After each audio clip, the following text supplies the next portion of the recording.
আইনগতভাবে হয়তো তারা করছে। মানে যে দায়িত্ব তাদেরকে দেওয়া হয়েছে কাগজে কলমে ঠিক আছে। কিন্তু আসলে নিয়ন্ত্রণ সংস্থার মূল কাজটা কি? মূল কাজটা হচ্ছে যে বিনিয়োগকারীদেরকে নিয়ে আসা এবং এখানে স্বচ্ছতা বজায় রাখা এবং এখানে যদি কোনো কেলেঙ্কারি হয় তাহলে সেটাকে দমন করার চেষ্টা করা। পূর্বে যদি কোনো কিছু হয়ে থাকে তার জন্য শাস্তি ব্যবস্থা করা। তো এটা একটা বিষয়। আরেকটা হচ্ছে কি যে এই সংস্কার তো একটা চলমান প্রক্রিয়া। তো সেটার জন্যে এই বিভিন্ন সময় যে কমিটিগুলো গঠিত হয় বা টাস্ক ফোর্স হয়, তো তাদের রিকমেন্ডেশনগুলোকে খুব দ্রুত ইমপ্লিমেন্ট করা। তো এখন এই কাজগুলো তারা বলছে যে তারা করছে। আপনি যদি পত্রপত্রিকা ঘাটেন তাহলে দেখবেন যে তারা বিভিন্ন সময় প্রতিশ্রুতি দিচ্ছে তারা এখনই হয়তো কাজগুলো করছে, কিন্তু আলটিমেটলি জিনিসগুলো হচ্ছে না। এটা একটা। আর দ্বিতীয় যেটা আমি দেখেছি অত্যন্ত দুঃখজনক যে এই যে সমস্ত শীর্ষ নির্বাহী যারা রয়েছেন, তো তারা পদ পদবীর জন্য তারা যতটুকু চেষ্টা করেছেন, তারা বিনিয়োগ আনার জন্য কিন্তু সেই চেষ্টাটা করেননি। ভবিষ্যৎ হোক নিরাপদ, বিনিয়োগ হোক বিশ্বস্ত, আর আমার পছন্দ সল্ট বে। ওয়েলকাম টু সল্ট বে। তাদের প্রতিমন্ত্রী মন্ত্রীর মর্যাদা লাগবে, তাদের এই লজিস্টিক্স লাগবে, তারপরে তারা হচ্ছে জোর করে তাদের প্রভাব খাটিয়ে তারা কিন্তু অনেকেই শাস্তি দিচ্ছেন।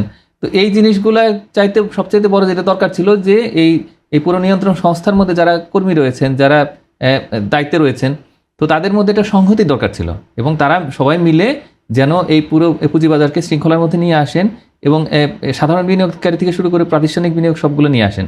আর আরেকটা তৃতীয় যে বিষয়টা সেটা হলো যে এখানে বিদেশি বিনিয়োগ দরকার। বিদেশি যে সমস্ত বড় কোম্পানি মাল্টিন্যাশনালস তারা যাতে বাংলাদেশে পুঁজিবাজারে বিনিয়োগ করে, তো সেটার জন্য একটা বড় রকমের ড্রাইভ দেওয়া দরকার ছিল। আমরা দেখতে পেয়েছি যে বিরাট চেয়ারম্যান বিভিন্ন দেশে যাচ্ছেন, তো বিনিয়োগ কিন্তু তিনি নিয়ে আসতে পারছেন না বা সেভাবে। তো কিছু কিছু বিনিয়োগ এসছে, কিন্তু এই শেয়ার বাজার বা পুঁজিবাজার নিয়ন্ত্রক সংস্থা, তো তাদের একটা দরকার ছিল যে তারা যেন ওই অন্তত এই পুঁজিবাজারে ইনলিস্ট করেন বড় বড় কোম্পানিগুলোকে। তো সেই কাজগুলো কিন্তু সেভাবে হয়নি। তো অনেক টাইম মনে করি যে এই যতটুকু কাগজে কলমে থাকলে মনে হয় যে না ঠিক আছে কাজ করছে, তো ততটুকুর মধ্যেই তারা সীমাবদ্ধ ছিল এবং এর বাইরে আসলে বের হয়ে আসতে পারেনি।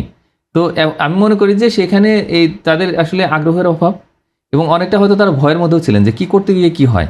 হ্যাঁ, তো এই বিষয়গুলো থাকতে পারে, কিন্তু আলটিমেটলি তো কাজ করতে গেলে ভুল হবে এবং ভুল থেকে শিক্ষা নিয়ে সামনের দিকে অগ্রসর হবে। তো এরকম যদি একটা মানসিকতা থাকতো তাহলে আমরা হয়তো একটা ভিন্ন পুঁজিবাজার এই সময়ের মধ্যে দেখতে পেতাম।